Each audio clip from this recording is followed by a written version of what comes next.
Bueno, el título me parece muy interesante, actual, porque el tema de la adolescencia es un tema de actualidad, me parece, eh, en los distintos lugares, en los distintos países, en Brasil especialmente, pero porque lo van a hacer ahí, pero para nosotros también. Y respecto de la edad del deseo, me gustó cómo estaba formulado y lo primero que me surgió cuando lo leí fue que en realidad la, no solo la adolescencia es la edad del deseo, también la infancia y también la adultez, digamos, en el sentido de lo adulto, y que realmente el problema con el deseo es un problema para todo sujeto, para todo parletre, como se dice ahora. Tal vez la remarca que hay que hacer es remarcar que en la adolescencia en particular hay algo de relevante que se pone de relieve respecto de eso, sobre todo me parece a mí, especialmente por eh, el contrapunto con los ideales, ¿no? Es un momento muy fuerte de decisiones y de actos donde o se responde por el ideal o se responde por el deseo. Pero eso es algo que atraviesa todas las edades. No,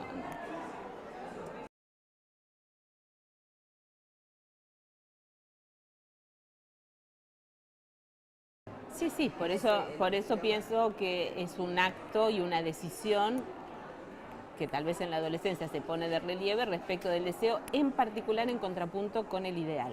Creo que eso es lo más central que eh, cuando Lacan dice en los tres tiempos del Edipo que el niño sale con los títulos en el bolsillo, es como algo que está a la espera, tanto en relación al deseo como al goce, como a los ideales. Es cómo se va a anudar eso, de qué manera se va a reanudar, lo voy a decir así, eso en el momento de la adolescencia, ¿no? Pero no pienso que la cuestión del deseo se juegue solamente allí. Me parece que en un niño también se juega, eso en los análisis con niños se ve, y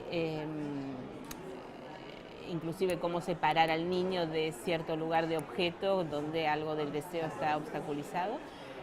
Y en la adolescencia se pone tal vez de relieve más ese anudamiento entre el deseo y yo lo pesco más respecto de los ideales, ¿no? Si al momento de la adolescencia donde hay que decidir muchas cosas, desde una carrera universitaria cuando se sale de la escuela hasta una elección de objeto amoroso y, y otras cuestiones de elecciones fuertes que se hacen, si uno responde más por el lado del ideal o más por el lado del deseo, ¿no? Me parece que la respuesta del lado del ideal es más del lado de las identificaciones, y en ese sentido las identificaciones hoy no son solamente respecto del otro, el ideal, lo que se espera, también son las identificaciones respecto del reclutamiento islámico, por ejemplo, al que se refiere Miller en la conferencia, o de las agrupaciones efectivamente alrededor de intereses que pueden ser la música o la droga o cualquiera de estas cuestiones que agrupan, digamos, a los jóvenes. Eso va más por el lado de la identificación, que no necesariamente tiene que ver con el ideal y la existencia del otro y del padre, ¿no? Es más por el lado de la identificación. En cambio, la cuestión del deseo apunta más a lo singular. Entonces, ¿cómo hacer para que en medio de esas identificaciones el adolescente no pierda su singularidad, ¿no? Y bueno, por eso el deseo hace detención a eso. Por eso es interesante el título, porque la edad del deseo pone más de relieve una singularidad que no necesariamente viene por el lado del goce. Sí, es verdad, también está la singularidad del goce, pero eso lo podemos atrapar en un análisis. Ese goce más comunitario de estas reuniones no es el goce de la singularidad que uno puede extraer después en un trabajo analítico. Eso me parece que también hay que distinguirlo, ¿no? Porque nosotros hablamos mucho del goce, pero bueno, y de la singularidad del goce, y sin embargo estos lugares donde se produce esta identificación, inclusive hasta poder llevarlo a la muerte, en este caso y en otros que de otro orden también, no pone tanto de relieve la singularidad del goce como ese goce más identificatorio, digamos, ¿no? Entonces, tal vez ahí entonces el deseo tendría que, la tensión con el deseo tendría que reatrapar algo del goce singular, o sea, producir un cierto anudamiento de deseo y goce distinto al goce de la época de la identificación y separado del deseo. Por eso me parece muy importante poner esa tensión en juego, ¿no?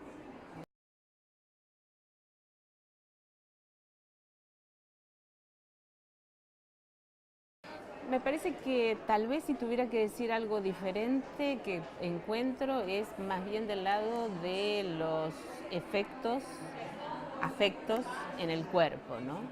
Lo que uno ve es que el cuerpo, claro, que el cuerpo está muy tomado por algunas prácticas que en otra época no se veían. Y a mí me parece que funcionan como defensa, de alguna manera,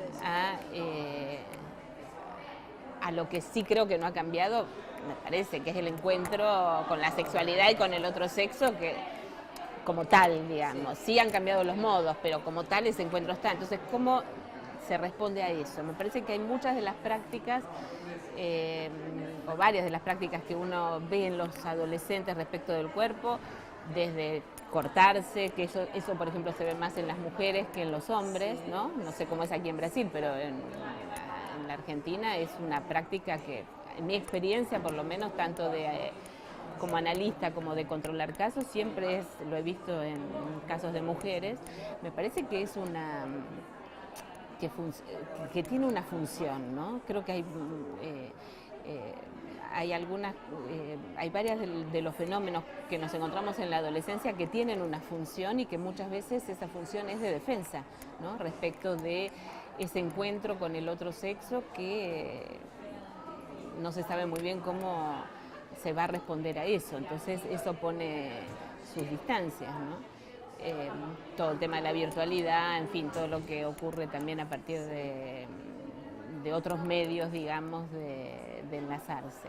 Me parece que si hay algo más de relieve en la época es eso, ¿no? Cómo la defensa es cada vez menos simbólica, digamos, en algún punto, y está más anclada en lo real mismo, aunque también se trata de lo real, ¿no? Pero toca lo real del sí, cuerpo, sí, sí, que es necesario algo que pase por el cuerpo también para poner esa distancia o esa manera de abordarlo, ¿no? Me parece que es algo de eso.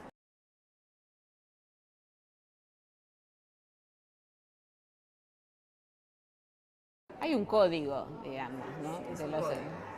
En algunos casos es un código, ciertas palabras que tienen un significado solo para ellos y que uno que es de otra época tenía otro significado, no lo... Mira, yo te voy a decir algo que pienso de mi propia experiencia como analista. Dos cosas. Me ha tocado ver casos de niños que después los he vuelto a ver de adolescentes y he aprendido mucho de eso. De ver a un niño de 5 años y luego de 10 venir a la consulta a los 15, porque él mismo ha pedido volver. Es decir, las marcas que ha dejado el encuentro con un analista en la infancia y cómo a la hora de la adolescencia y de eso que hay que atravesar, vuelven para poder, recurren a hablar, ¿no? Porque mandan análisis. Sí, porque además de niños jugaban y es muy interesante porque cuando me ha tocado recibir esos niños siempre está el recuerdo de un juego, de una escena, de algo que quedó marcado, fijado y cómo eso determinó todo lo que vino después, hay que decirlo. Y estoy hablando de casos de neurosis, es decir, nada, ¿no? Pero sí, y verlos en la adolescencia y cómo recurren al psicoanálisis para poder hablar, efectivamente, iniciar un análisis y hablar de su posición respecto de lo nuevo de esos despertares. Esto para decir para lo que creo que sirve incluso un psicoanálisis con un niño, para que en el momento de la adolescencia, cuando no hay con qué responder o no hay con qué responder más tranquilamente, lo vamos a decir así, hay como algo inquietante respecto de eso, un joven puede decir, quiero que llames a Silvia porque la quiero ir a ver, después de 10 años, ¿no? y entrar al consultorio y mirar y reconocer lo que pasó y cómo ahora y cómo cambia ese discurso. Eso por un lado, para ubicar las marcas del encuentro con un analista de niños, cómo repercuten después en la adolescencia. Y lo otro que pienso es que cuando un joven pasa, un adolescente, un joven pasa por el análisis, cambia su manera de hablar. Yo creo que si hay un buen encuentro con el analista, si efectivamente algo se produce ahí, si efectivamente el joven quiere venir a analizarse, porque también hay casos donde los jóvenes están muy perdidos, digamos, y los padres los traen y ahí no hay un deseo de analizarse y yo considero que es mejor no. Y eventualmente, si surge después, que venga más adelante. Pero cuando hay un deseo de hablar y todo, yo creo que aquel que pasa, bueno, es que no es solo lo que le pasa a un joven, cualquiera que pasa por una experiencia de análisis, pero en los jóvenes, en la adolescencia, yo ahí tengo una indicación, tengo una indicación de Miller, de haberlo leído. No sé si ustedes recuerdan o si está publicado en portugués el libro, cuando él presentó, hace muchos años ya, el Seminario 5, hay un libro que se llama Lecturas del Seminario 5, que es la presentación. Sí, y hay una indicación, él toma ahí el caso Gide, que por supuesto es una referencia para lo que ustedes tienen que trabajar, y hay una indicación respecto de Gide que él dice que es para los adolescentes en particular, que hay encuentros que hasta la adolescencia hay encuentros contingentes que dejan marca. Es decir, que las marcas fuertes, digamos, que por supuesto está la de la lengua, con el cuerpo, etcétera, y en la infancia, no son las únicas, que hasta la adolescencia hay encuentros contingentes que dejan marcas y que por eso es importante un psicoanálisis con un adolescente.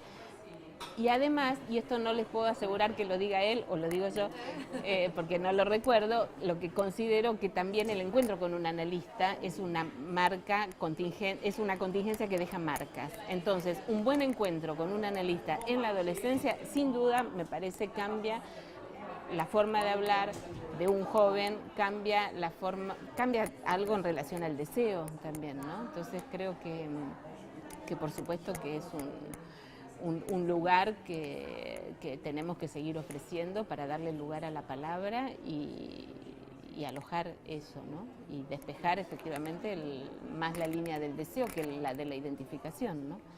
Considerando que es una época en la que las identificaciones también están ahí.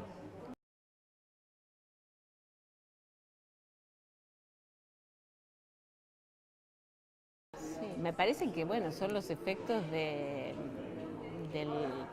no me acuerdo cómo lo dice Miller en la conferencia en dirección a la adolescencia, pero habla algo como de la descomposición de lo simbólico. Sí. No sé si usa ese término exactamente, pero creo que, bueno, que hay algo de la descomposición de lo simbólico que atraviesa todos los lugares, porque en la escuela mismo, ¿no? En los colegios, digo, las escuelas, la figura de la autoridad obviamente no es la que había antes, y eso afecta no solo a los ámbitos institucionales, escolares, por supuesto que a la familia, la palabra de los padres, en fin. Sí. Me parece que hay ciertas cuestiones que esa descomposición incide en eso que no pasa por la palabra, en definitiva. La salida de la escena. Claro, es el fuera de la escena, fuera de la palabra, por eso me parece importante el espacio analítico, que es el lugar donde uno puede, de alguna manera, recuperar algo de una palabra que uno apuesta que está, ¿no? Sí. Este es un poco claro, que es un espacio que puede construir eso, ¿no? Y que es una solución o un intento de solución posible a esos efectos, ¿no?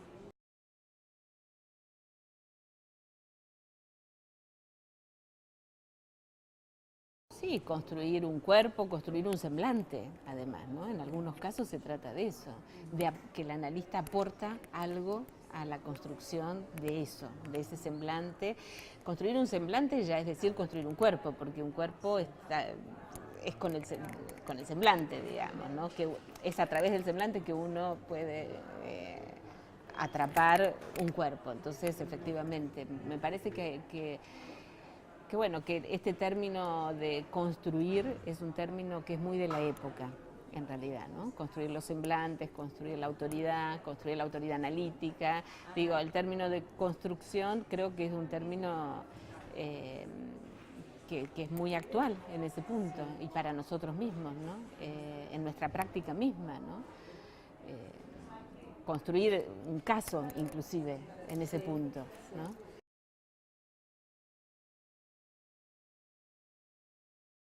Sí, en mi práctica es muy relativo. Yo he tenido llamados de padres para ver a hijos de 12, 13 años y que me preguntan si tienen que venir ellos, por ejemplo.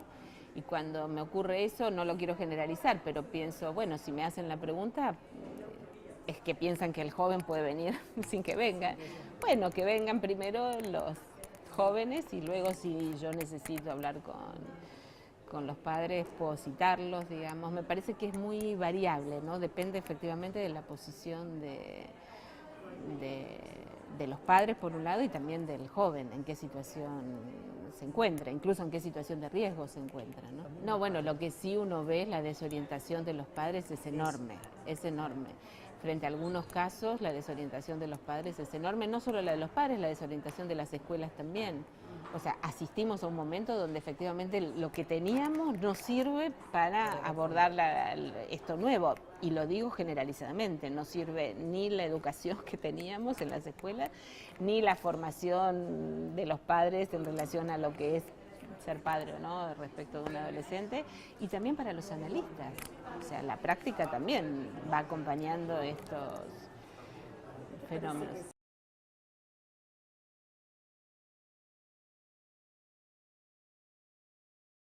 Sí, me parece que de toda la franja de edades que tenemos es uno de los sectores más vulnerables respecto de la época y de cómo se encuentran atravesados por la época, y que es de una preocupación para nosotros, además porque yo creo que debe ser uno de los motivos de consulta más frecuentes, ¿no? Como franja, digamos, en edad. También los niños. Sí, niños y adolescentes. Me parece que es la parte de la sociedad que está más afectada hoy por todos los fenómenos de época que nos atraviesan, y con menos recursos, al menos respecto de los que teníamos siempre. Porque en realidad lo que yo pienso es que efectivamente hay que pensar que hay nuevos recursos, ¿no? Que si el recurso al padre no tiene el peso que tenía en otra época, bueno, entonces hay que encontrar esos nuevos recursos y hacerlos existir. Por eso pienso que es importante el término de construir, ¿no? Construir el recurso que para cada uno es el mejor, digamos, ¿no? O sea, construir con lo que hay. Exactamente, construir con lo que hay. Y en ese sentido creo que es una franja de edad, digamos, que está muy vulnerable respecto de eso. Porque si lo que hay es el ISIS, por ejemplo, entonces vamos al fundamentalismo. Y si lo que hay es el psicoanálisis, bueno, vamos al psicoanálisis. Entonces Es una buena oferta. Es una oferta para ofrecer recursos para construir un lazo posible con los otros, ¿no? Eso. Bueno.